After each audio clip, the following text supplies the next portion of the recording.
My name is Sophia Laurent, and I can taste a single grain of improperly toasted cumin in a dish that has 47 ingredients. I can identify the region where saffron was grown by the subtle variations in its flavor profile. I can detect when olive oil has been stored 3 degrees too warm by the oxidation notes that most master sommeliers would miss entirely. I have what the culinary world calls a perfect palate, a sensory gift so rare that maybe 200 people on Earth possess it at this level. For 18 years, my family told me I couldn't taste anything at all. They told me I had anosmia, complete loss of smell and taste, caused by a traumatic head injury when I was 15. They told me my palate was destroyed, that I would never cook again, that I should be grateful they let me wash dishes in the back of house while my twin sister became one of the most celebrated chefs in America. It was all a lie. I didn't have anosmia, I never did. The head injury was staged. The symptoms were induced by carefully administered drugs that temporarily disrupted my taste and smell. The specialist who confirmed my condition was paid to destroy my future so my stepmother and twin sister could steal the $22 million stake in the Laurent restaurant empire that my father left me before he died. But here's what they didn't know: I figured it out. And while they were building Michelin-starred careers on recipes I had created, on techniques I had developed, on the culinary genius they told the world belonged to my sister, I was documenting everything. I became the tongue, the most feared restaurant critic in the world, whose anonymous reviews could bankrupt a restaurant in 48 hours, whose identity was the industry's greatest mystery, whose judgment was considered infallible. I reviewed my sister's flagship restaurant exactly once. I gave it 0 stars. I called it a monument to mediocrity built on stolen recipes, fake innovation, and the systematic exploitation of the only person in the family who actually understood food. Her empire collapsed in 11 days.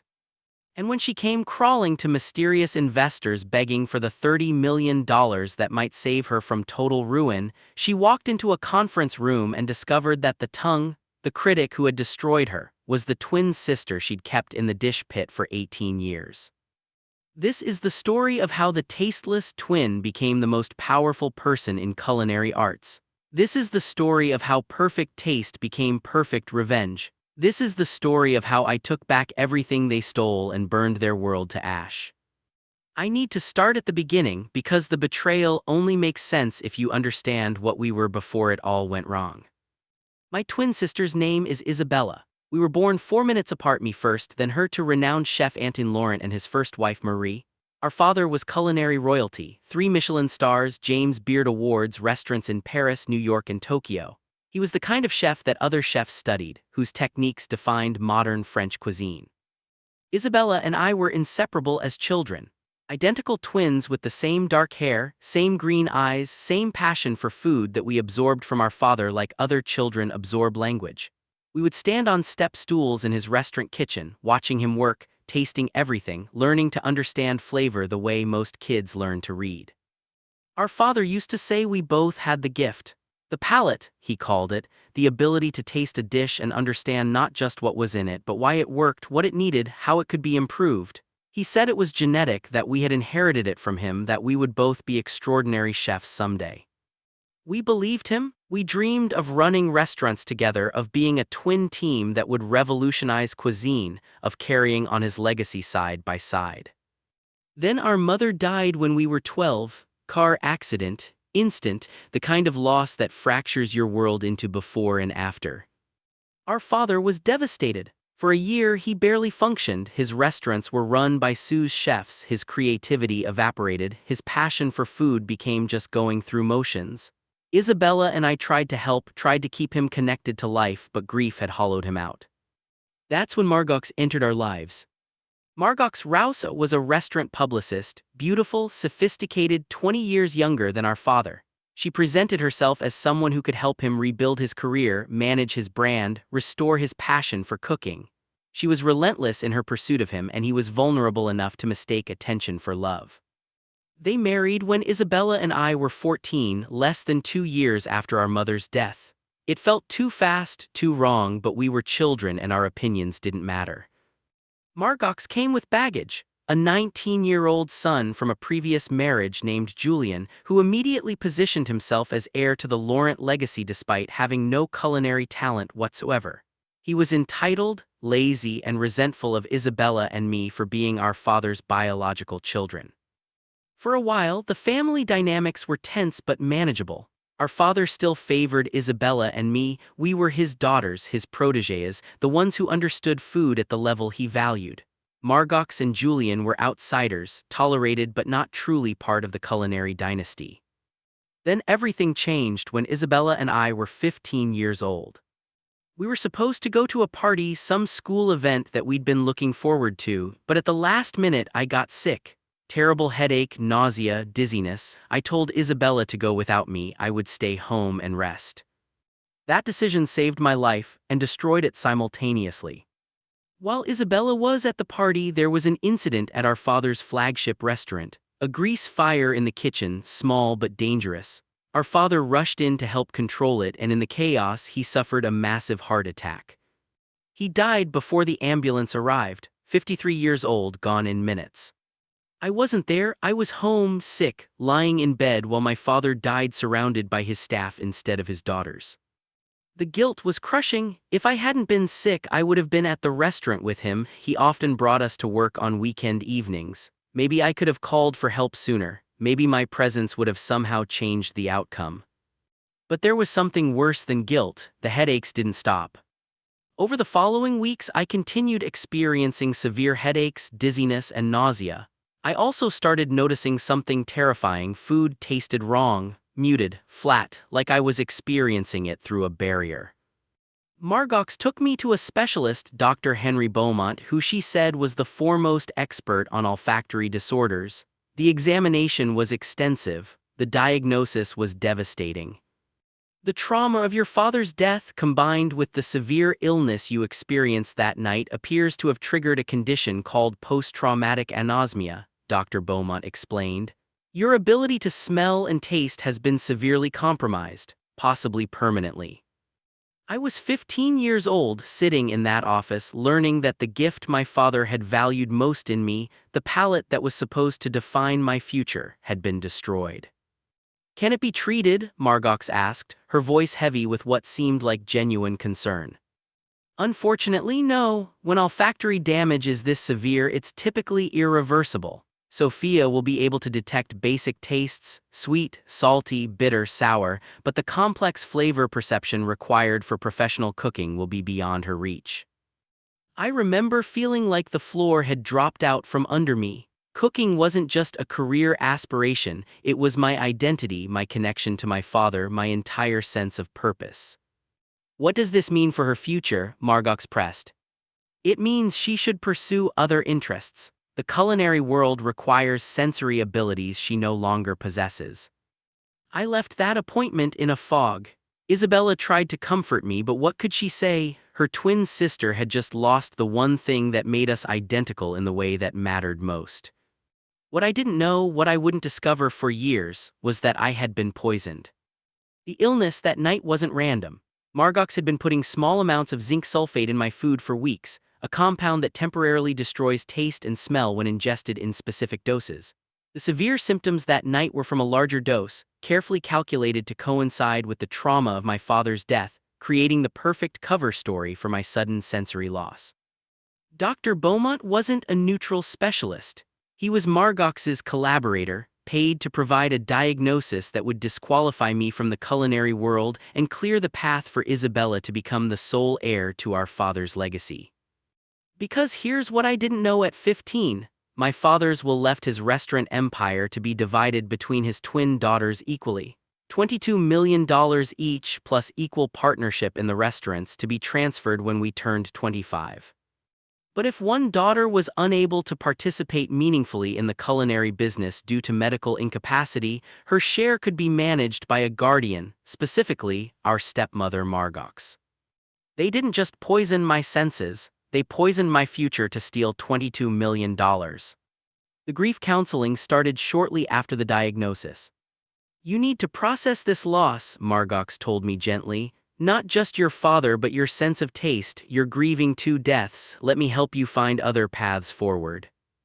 She enrolled me in therapy. She encouraged me to explore non-culinary interests. She suggested I might be happy in a supportive role at the restaurants rather than trying to cook despite my disability.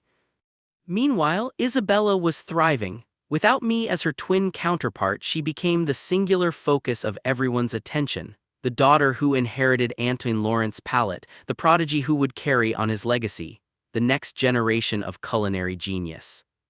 She enrolled in the Culinary Institute of America. She did apprenticeships at Michelin-starred restaurants in France. She was featured in magazines as the heir to Laurent legacy. And I washed dishes. Margot said it was important for me to stay connected to the restaurants despite my disability. So at 16, I started working in the dish pit at our father's flagship restaurant, formerly called back of house support, but really just washing pots and plates for hours while the kitchen created the food I could supposedly no longer appreciate. This way you're still part of the family business, Margot explained. You're contributing in a way that doesn't require the senses you've lost. You should be proud of finding your place. I accepted this because I was 16 and grieving, and I believed everything they told me. I believed I was disabled. I believed I should be grateful for any role at all. I believed that my place was in the back, supporting the people who could actually cook. I didn't realize I was being systematically erased. The poisoning continued for years, small doses of zinc sulfate in my food, just enough to keep my taste and smell suppressed without causing symptoms obvious enough to make me seek a second opinion. Margot controlled what I ate, citing nutritional therapy for my condition. I didn't question it. By the time I was 18, I had fully internalized the narrative. I was the twin who couldn't taste, the daughter who had lost her father's gift, the failure who washed dishes while her sister became a star. But something started changing when I turned 21. I had moved out of Margot's house into a tiny apartment, finally establishing some independence. I was still working at the restaurant, still washing dishes, but I was no longer under Margot's direct supervision. And I started noticing that food was tasting different. Not muted, not flat, actually flavorful. At first, I thought I was imagining it. Dr. Beaumont had said anosmia was permanent, so recovery was impossible. But the sensations kept getting stronger. I could taste the garlic in a sauce. I could smell the herbs in a dish. I could detect flavors that should have been invisible to my damaged palate. I went back to Dr. Beaumont, confused and hopeful. His response was quick and dismissive. What you're experiencing is phantom taste, your brain creating false sensory memories to compensate for the actual loss. It's common in anosmia patients. The sensations aren't real. I wanted to believe him, but something felt wrong about his explanation. So I did something that would change everything. I secretly scheduled an appointment with a different specialist, someone Margot hadn't chosen, someone who had no connection to my family. Dr. Kenji Yamamoto was a neurologist specializing in chemosensory disorders. I paid for the appointment with my minimal dishwashing wages, taking a bus to his office across town, terrified of what I might learn. The examination was thorough. When he finished, his expression was confused. "I've reviewed the medical records you provided from Dr. Beaumont. He diagnosed you with severe post-traumatic anosmia 6 years ago." "Yes. But you don't have anosmia, you don't have any olfactory dysfunction at all. In fact, your sense of smell and taste are exceptionally acute. You tested in the 99th percentile for both." The room tilted. "That's not possible. I lost my sense of taste when I was 15. I haven't been able to taste properly for 6 years. Have you experienced any symptoms in the past few months, any improvement?" "Yes, but Dr. Beaumont said it was phantom taste, that my brain was creating false memories." "That's nonsense. Ms. Laurent, you have a fully functional olfactory system. If you previously had symptoms of taste and smell loss, they were either temporary and fully resolved, or they were induced by some external factor." "External factor? What kind of external factor?" "Certain medications can temporarily suppress taste and smell. Some heavy metals, some chemical compounds. If someone had access to your food and wanted to create symptoms of anosmia, it would be possible." The implications crashed over me like a wave. Someone had wanted to create symptoms, someone who had controlled my food for years, someone who benefited from me being unable to taste. Margot. Dr. Yamamoto gave me copies of my test results, documentation proving I had exceptional sensory abilities and had never suffered from anosmia. I left his office in a state of shock, the papers burning in my bag like evidence of a crime I was only beginning to understand. For 6 years I had believed I was disabled. For 6 years I had accepted a role washing dishes while my sister became a celebrity chef. For 6 years I had mourned the loss of my father's gift. And all of it, every single moment, had been based on a lie. I wasn't disabled, I had been poisoned, deliberately, systematically poisoned to steal my inheritance and my future. The rage came slowly, building over days and weeks. But alongside the rage came something more dangerous: clarity.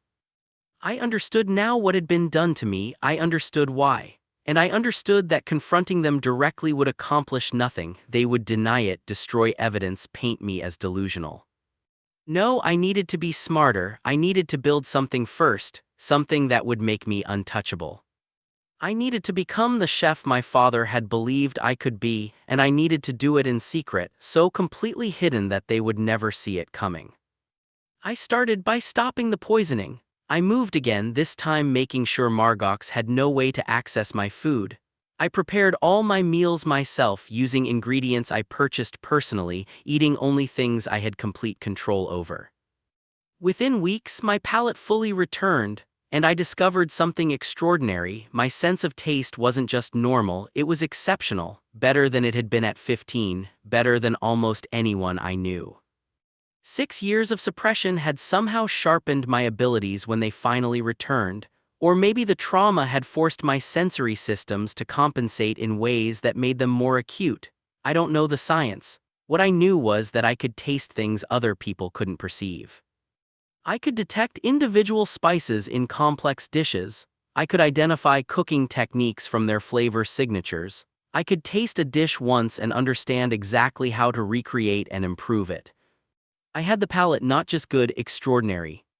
And I was going to use it to destroy the people who tried to take it from me. But first, I needed to learn to cook. I still worked in the dish pit, still played the role of the disabled daughter. But at night, in my apartment, I taught myself to cook using videos, cookbooks, and stolen moments tasting the food that came out of the restaurant kitchen. I would save small samples from plates being scraped, just enough to analyze the techniques, understand the flavor profiles, decode the recipes. I would recreate dishes at home, teaching myself through trial and error. I also started documenting everything about Isabella's career.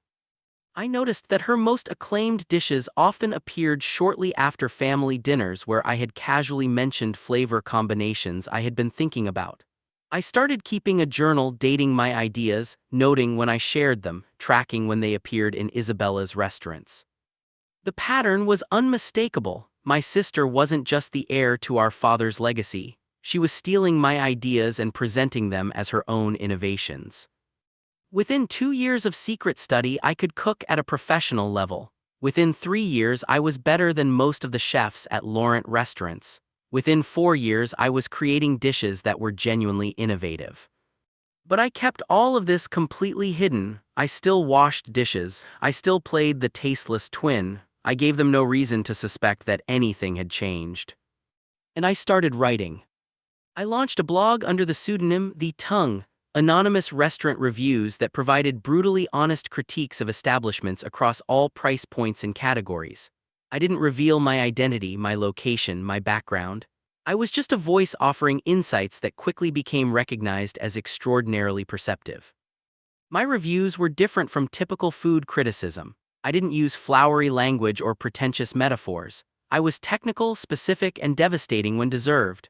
I explained not just what a dish tasted like, but why it failed, the mistakes in technique, the poor ingredient choices, the fundamental misunderstandings of flavor. I also called out plagiarism, dishes that were being praised as innovative but were actually stolen from lesser-known chefs, techniques that were being credited to the wrong people, the emperor's new clothes phenomenon that plagued high-end dining. Within 18 months, The Tongue had become one of the most influential voices in food criticism. Chefs lived in fear of my reviews. Restaurants changed their menus based on my assessments. food media desperately tried to uncover my identity. And I still washed dishes at Laurent restaurants, invisible to everyone.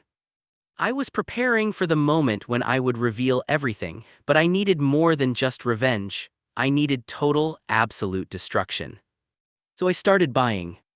Using money I made from the tongue, yes, the blog had become lucrative through advertising and sponsored content. I formed an investment company called Savour Capital.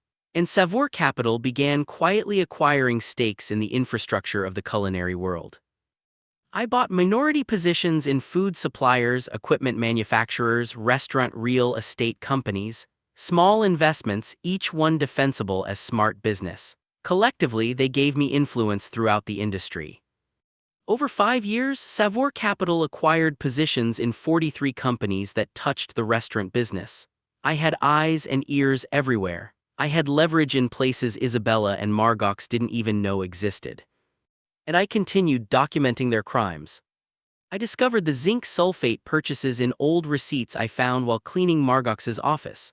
I tracked down Dr. Beaumont's payment records through a private investigator. I recorded conversations where Margox discussed managing my inheritance. I built a comprehensive case of fraud, poisoning, medical conspiracy, and intellectual property theft. By the time I was 28, I had everything I needed: evidence that would send Margox to prison, proof that would destroy Isabella's reputation, financial leverage that could bankrupt their entire empire. I just needed the perfect moment to use it.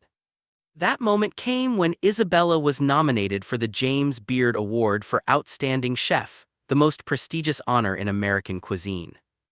The nomination was based largely on the success of her new restaurant, Lumiere, which had received 3 Michelin stars and was being called the best restaurant in America.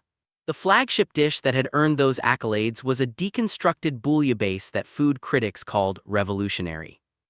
I knew that dish. I had developed the concept 3 years earlier, mentioned it during a family dinner as something I was theorizing about despite my supposed inability to taste. Isabella had dismissed it at the time, said it sounded impractical. 6 months later, it was the signature dish at Lumiere. I decided that the James Beard Awards ceremony would be the stage for my revelation, not just exposing the plagiarism but destroying everything they had built on lies. First, I published my review of Lumiere as the tongue. I gave it 0 stars, something I had never done before. The review was comprehensive, devastating, and personal. Lumiere represents everything wrong with contemporary fine dining. It is pretentious without substance, derivative without acknowledgement, and built on the systematic theft of ideas from people powerless to defend themselves. The signature bouillabaisse, praised as innovative, is plagiarized from concepts developed by others. The wine pairings are amateurish. The service is performative rather than genuine. But the most offensive aspect of Lumiere is its fundamental dishonesty. It claims to honor the legacy of Antoine Laurent while betraying everything he valued about integrity in cuisine. This is not a restaurant. It is a monument to fraud. 0 stars. The review published 72 hours before the James Beard Awards ceremony. The reaction was immediate and catastrophic. The tongue's reviews were respected enough that major critics began re-examining Lumiere. Food media started investigating the plagiarism claims. Reservations were canceled by the thousands. Isabella tried to respond, claiming the review was from a competitor with an agenda, that the tongue's anonymity made the accusations unreliable. But the damage was done. Then, 3 days before the awards ceremony, I did something even more devastating. I published a detailed analysis of Isabella's entire career, showing 12 instances where her most acclaimed dishes had appeared shortly after I had mentioned similar concepts. I included dated journal entries, testimony from family friends who had witnessed the conversations, expert analysis of the flavor profiles. The evidence was overwhelming. Isabella Laurent wasn't an innovative chef. She was a plagiarist who had built her career by stealing ideas from her disabled twin sister.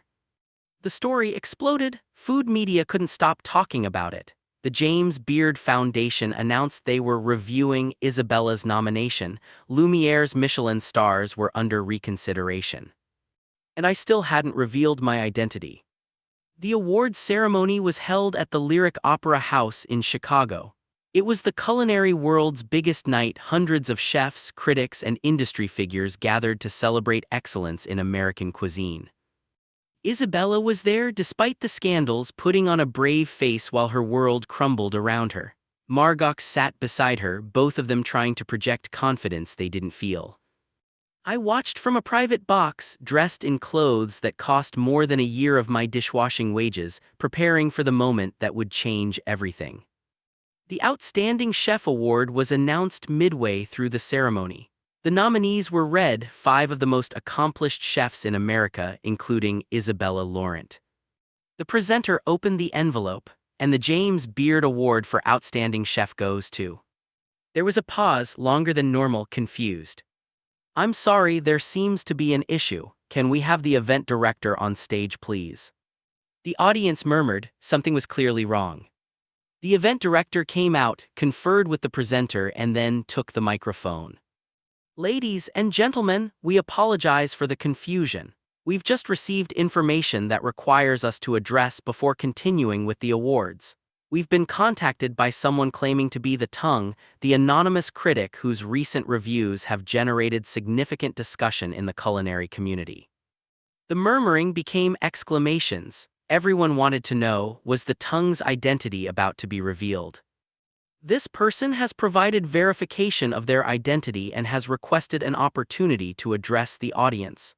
Given the serious allegations they've made regarding one of tonight's nominees, we've agreed to allow them to speak." I stood up in my private box. "Ladies and gentlemen," the director continued, looking directly at where I stood, "please welcome the tongue, Sophia Laurent." The spotlight hit me. I walked down the stairs and onto the stage, my legs steadier than I had any right to expect given that 3,000 people were staring at me in complete shock. I took the microphone. "Good evening, my name is Sophia Laurent. I'm the daughter of the late Antoine Laurent and the twin sister of Isabella Laurent. For the past 5 years I've been the anonymous critic known as the Tongue, and tonight I'm going to tell you why." The audience was dead silent. When I was 15 years old, I was diagnosed with anosmia, complete loss of taste and smell. I was told this condition was permanent, that I would never be able to cook professionally, that I should be grateful for any role in my family's restaurants. So I spent the next 13 years washing dishes while my twin sister became one of the most celebrated chefs in America. I paused, letting that sink in. There was only one problem with this story. I never had anosmia. I was systematically poisoned by my stepmother using zinc sulfate, a compound that temporarily destroys taste and smell when administered in controlled doses. The diagnosis was provided by a doctor she paid to lie. The entire medical conspiracy was designed to disqualify me from the culinary world, so my stepmother could steal the $22 million inheritance my father left me. Gasps rippled through the audience. I saw Isabella's face go white. But I discovered the truth, and while they thought I was disabled, I was teaching myself to cook. I was developing my palate. I was creating the ideas that Isabella would later steal and present as her own innovations. I pulled out documents and held them up. I have dated journals showing concepts I developed years before they appeared in Isabella's restaurants. I have testimony from witnesses who heard me describe these dishes. I have expert analysis proving that 12 of Isabella's most acclaimed creations were plagiarized from ideas I shared during family dinners when I was supposedly too tasteless to understand food. I turned to look directly at Isabella in the audience. The bouillabaisse at Lumiere, the dish that earned 3 Michelin stars, I conceptualized that 3 years ago. The beef technique that won you the Rising Star Award, I developed that in my apartment and mentioned it at Christmas dinner. The dessert that Food and Wine called revolutionary, I described it to you in the car on the way to a family event. You built your entire career on my stolen ideas while I washed the dishes at restaurants that should have been mine. The audience was erupting now, reporters were frantically typing. Isabella looked like she wanted to disappear. I also have documentation of the crimes committed against me, medical records proving I never had anosmia, evidence of the poisoning conspiracy, recordings of conversations about stealing my inheritance. All of it has been provided to federal prosecutors who will be filing charges tomorrow morning. I looked at Margox, who was already trying to leave.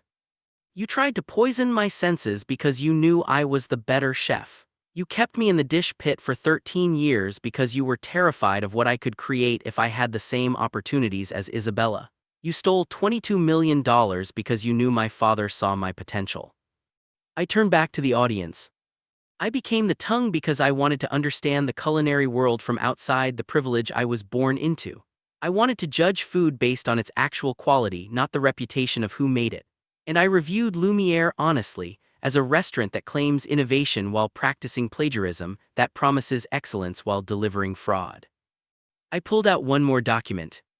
This is also a formal withdrawal of Isabella Lawrence's nomination for the James Beard Award. The foundation cannot honor someone whose signature work is stolen. I'm also formally requesting that her 3 Michelin stars be reconsidered in light of the plagiarism evidence. I handed the documents to the event director and walked off the stage. Behind me, chaos erupted. The ceremony was suspended. Media swarmed Isabella and Margox. The James Beard Foundation went into emergency meetings. I walked out of the Opera House and into the Chicago night, knowing that I had just detonated a bomb that would destroy everything they had built. And I was just getting started. The next 72 hours were a systematic dismantling. The federal investigation moved quickly. Medical conspiracy, fraud, poisoning with intent to cause permanent injury, the charges carried serious prison time. Margox was arrested within 48 hours. Dr. Beaumont's medical license was suspended and he faced his own criminal charges. The plagiarism scandal destroyed Isabella's career. Every major publication retracted their praise. The James Beard Foundation formally revoked her nomination. Michelin announced they were stripping Lumiere's 3 stars, only the 4th time in history an American restaurant had lost all its stars simultaneously. Restaurant reservations vanished. Investors pulled funding. Staff began leaving for positions that wouldn't be tainted by association with scandal. Within 2 weeks, Lumiere was bankrupt. The other Laurent restaurants weren't far behind. The family name had become toxic. Customers didn't want to eat at establishments run by people accused of fraud and intellectual property theft. That's when Savoir Capital, my investment company, began making offers. Through my network of minority stakes and industry connections, I had access to everyone who had claims against Laurent properties, landlords who wanted reliable tenants, suppliers who wanted guaranteed payment, employees who wanted stable positions. Savoir Capital offered to acquire all Laurent restaurant assets for $18 million, $4 million less than the restaurants were worth before the scandals, but $14 million more than anyone else was offering given the circumstances. Margox, facing prison and desperate for any liquidity to pay legal fees, had no choice. The closing was scheduled for a Thursday afternoon at a law office in Manhattan. Margox arrived with her attorneys looking diminished and desperate. Isabella came too, probably hoping to salvage something from the wreckage. When I walked in not as the dishwasher but as the CEO of Savoir Capital, the recognition was instant and devastating. "No," Margox whispered, "this is impossible. You were." "I was what?" I interrupted. "Tasteless, disabled, unable to participate in the culinary world, all lies you created to steal my inheritance." I sat down at the head of the conference table. Savoir Capital is acquiring all Laurent restaurant properties. Every location, every piece of equipment, every recipe, every trademark. The Laurent name itself now belongs to me. "You can't do this," Isabella said, her voice shaking. "Those restaurants are our father's legacy." "Our father's legacy was stolen from me when I was 15 years old. You built your career on ideas I created. Margox built her control on lies and poison. Everything you have was taken from me first." I slid the acquisition documents across the table. "Sign these or I withdraw the offer and let everything go to bankruptcy auction. Either way, you lose the restaurants. This way, you at least walk away with enough money to pay your legal fees." Margox was crying now, not pretty tears but ugly, desperate sobbing. "Please, Sophia, we're family." "You poisoned me," I said coldly. "You stole 18 years of my life. You convinced me I was disabled when I was gifted. You are not my family. You are criminals who happen to marry into my bloodline." I turned to Isabella. "And you, my twin, my other half, you knew, maybe not about the poisoning at first, but you knew you were stealing my ideas. You heard me describe dishes and then pass them off as your own creations. You saw me in the dish pit and never once questioned why the sister who was supposed to be your equal was washing your plates. Isabella looked away, unable to meet my eyes. You made your choices, now live with the consequences. The documents were signed within an hour. Margox and Isabella walked out of the law office with $18 million that would mostly go to legal fees and restitution. And I walked out owning every restaurant my father had built, the empire that should have been mine from the beginning. The Laurent restaurants reopened 6 months later under new management, my management. I restructured everything. I brought in talented young chefs who had been overlooked by the established culinary world. I created mentorship programs for people from non-traditional backgrounds. I made sure that creativity was recognized and compensated, that ideas were attributed properly, that no one's contributions were stolen. I also revealed my own cooking for the first time. I started with a small tasting menu at the FLAGSHIP restaurant, creating dishes that showcased the techniques I had been developing in secret for years. The critics were stunned. Sophia Laurent, the twin who had supposedly lost her palate, was creating some of the most innovative food in America. Within a year, the restaurant earned back its 3 Michelin stars. Within 2 years, I had earned the James Beard Award for Outstanding Chef, the same award Isabella had been nominated for before the scandal destroyed her. I used my acceptance speech to talk about second chances, about how talent can survive even systematic attempts to destroy it, about the importance of recognizing genius wherever it appears, even in the dish pit. The culinary world, which loves a redemption story almost as much as it loves a scandal, embraced me completely. As for my family, if I can even call them that, they faded into obscurity. Margox was convicted on multiple counts of fraud, medical conspiracy, and poisoning. She received 23 years in federal prison. She'll be 81 when she's released. Dr. Beaumont lost his medical license permanently and served 8 years for his role in the conspiracy. Isabella tried to rebuild under a different name, opening a small restaurant in Portland. It failed within a year. Last I heard, she was working as a private chef, cooking for wealthy families who either didn't know about her past or didn't care. We haven't spoken since the confrontation at the James Beard Awards. She sent one letter, a long, rambling apology that tried to explain how she had rationalized taking my ideas, how she had convinced herself that I couldn't use them anyway, how she was sorry but also how hard it had been for her to live in the shadow of the scandal. I didn't respond. Some betrayals are too fundamental to forgive. Julian, Margox's son, tried to sue for a portion of the Laurent assets, claiming he had been promised an inheritance. The lawsuit was dismissed. He had no legal claim and no moral standing. The only person I maintained any contact with was an old family friend, Chef Morris, who had worked with my father for 30 years. He reached out after the truth came out, horrified by what had been done to me. I should have known, he told me when we met for coffee. I should have questioned why Anton's daughter was washing dishes instead of cooking. I failed you. You didn't know, I said. They were careful, they made it seem legitimate. But I worked with your father. I saw how he looked at you and Isabella. He saw the same potential in both of you, the idea that you had lost your palate so completely, so suddenly. I should have questioned that.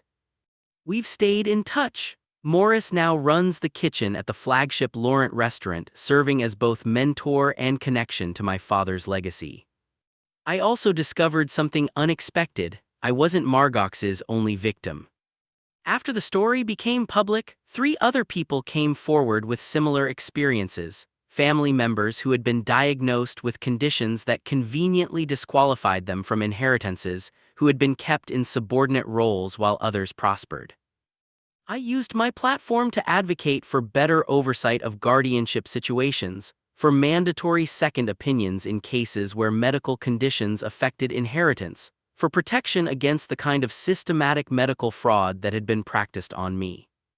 I established a foundation, the Anton Laurent Foundation, that provided free sensory testing for anyone who suspected their diagnosis might be fraudulent. We also funded culinary scholarships for people from backgrounds that typically didn't have access to elite training. Every person we helped was a small victory against the lies that had almost destroyed me. At 33 years old, I'm one of the most respected chefs in America. I have 4 restaurants, 2 James Beard Awards and 6 Michelin stars across my properties. My cookbook became a bestseller. I consult for other restaurants on menu development and technique. I'm also happily single. I've dated occasionally, but mostly I'm focused on creating, on building, on proving every single day that the people who tried to bury me were catastrophically wrong. I did eventually meet with Isabella one last time, about a year ago. She reached out through Chef Morris asking if I would be willing to talk. I almost said no, what was there to say, but curiosity won out. We met at a neutral location, a coffee shop far from any culinary establishments. She looked different, older, diminished. The confidence that had always defined her was gone, replaced by something tentative and broken. "I'm not asking for forgiveness," she started immediately. "I know I don't deserve it. I just wanted to say in person what I tried to write in that letter. I'm sorry. I'm so desperately sorry for what I did to you." "Why?" I asked. "Why did you do it? You had talent, not as much as you were credited with, but genuine skill. You could have built a career on your own merit. Why steal from me?" She was quiet for a long time. "Because I was terrified. Terrified that if you were there beside me, everyone would see that you were better. Dad always said we both had the gift, but I think we both knew that you had more of it. Your palate was sharper. Your instincts were better. And after you lost your taste, after you were sidelined, it was easier. I didn't have to compete with my own twin anymore. So when I started mentioning ideas during family dinners, you took them. At first I told myself I was just inspired by your thoughts, that it wasn't theft if you couldn't use the ideas anyway, but that was bullshit. I knew what I was doing, I knew it was wrong, and I did it anyway because it made my life easier." She started crying. "I watched you wash dishes for years. I saw you in that basement doing the work that should have been mine to do as my share of restaurant labor. And I told myself you were happy that you had found your place. But I knew, deep down, I knew what was being done to you was wrong, and I did nothing because doing nothing benefited me." "Did you know about the poisoning?" I asked. "About Margot's drugging me?" "No, God no, I swear I didn't know about that until it all came out. I thought you really had anosmia, but even so, I should have questioned it. I should have wondered why someone who had such a perfect palate at 15 suddenly lost it completely. I should have insisted you get second opinions. I should have protected you. But you didn't." "But I didn't." We sat in silence for a while. "What do you want from me?" I finally asked. "Why did you ask for this meeting?" "I don't want anything. I just needed to tell you the truth face to face, that I see what I did now, that I understand I destroyed my own twin sister's life for my career, that I'm living with that knowledge every single day." She wiped her eyes. "You were right in your review of Lumiere. It was a monument to fraud. Everything I built was hollow because it was built on lies. And now I'm working as a private chef, cooking meals for people who mostly can't tell the difference between good food and great food, and every day I think, this is what I deserve. This is the price of what I did to you." I looked at my twin sister, the person I had once been inseparable from, the other half of myself, and I felt nothing, not forgiveness, not anger, just a sort of empty recognition that the person I had been twins with was gone, replaced by a stranger marked by choices I couldn't understand. "I hope you find peace with what you did," I said. "But that peace won't come from me. I can't forgive you, Isabella, maybe someday, but not now, probably not ever." "I understand." We finished our coffee in silence, said awkward goodbyes, and went our separate ways. I haven't seen her since. Last week I opened a new restaurant, a small, intimate space where I create a single tasting menu each night. 20 seats, 12 courses. A complete culinary experience that showcases everything I've learned about flavor, technique, and the art of making food that tells a story.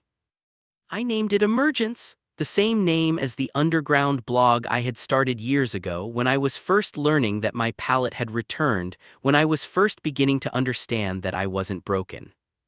The opening night was invitation-only. Critics, friends, Chef Morris, and a few industry figures I respected. We served food that was challenging, beautiful, deeply personal. The final course was a deconstructed bouillabaisse, the dish Isabella had stolen from me, now executed exactly as I had originally envisioned it 3 years before she made it famous. I served it myself, explaining to each guest the history of the dish, how it had been stolen, how I was now reclaiming it. "This is the plate that should have launched my career," I told them. "Instead, it launched my sister's, but tonight it returns to its rightful creator. This is what emergence tastes like." The reviews the next day were ecstatic. Emergence was being called the most exciting new restaurant in America. Critics said I was creating the most innovative food of my generation. But the review that mattered most came from the tongue. Yes, I occasionally still write anonymous reviews just to keep myself honest. I gave my own restaurant 4.5 stars out of 5 with a note, "Not quite perfect yet but getting closer. The chef clearly has potential."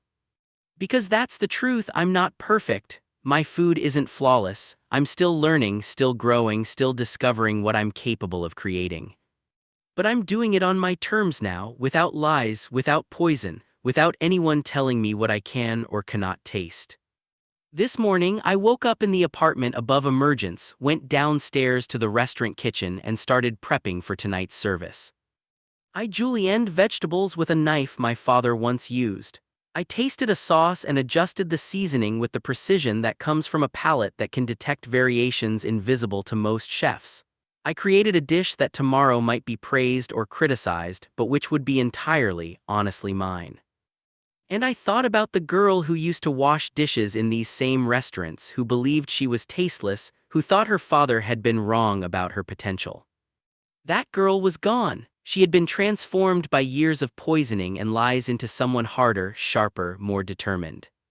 She had become me. And every dish I create, every flavor I perfect, every moment I spend doing what I was born to do, it's another way of saying to the people who tried to destroy me, "You failed. You poisoned my senses, and I tasted everything anyway. You stole my ideas, and I created better ones. You took my restaurants, and I built an empire. You tried to make me tasteless, and I became the tongue, the most feared palate in the culinary world. You wanted me in the dish pit, and I ended up on the stage at the James Beard Awards, exposing your crimes to the entire industry. You tried to write my story as a tragedy. I rewrote it as a triumph. That's the real taste of revenge, not bitter, not sweet. Just perfectly, exquisitely balanced. Stop before you do anything else. Like this video right now. If Sophia's story made you feel the rage of those stolen years, the shock of discovering the poisoning, the satisfaction of watching her destroy them at the James Beard Awards, smash that like button.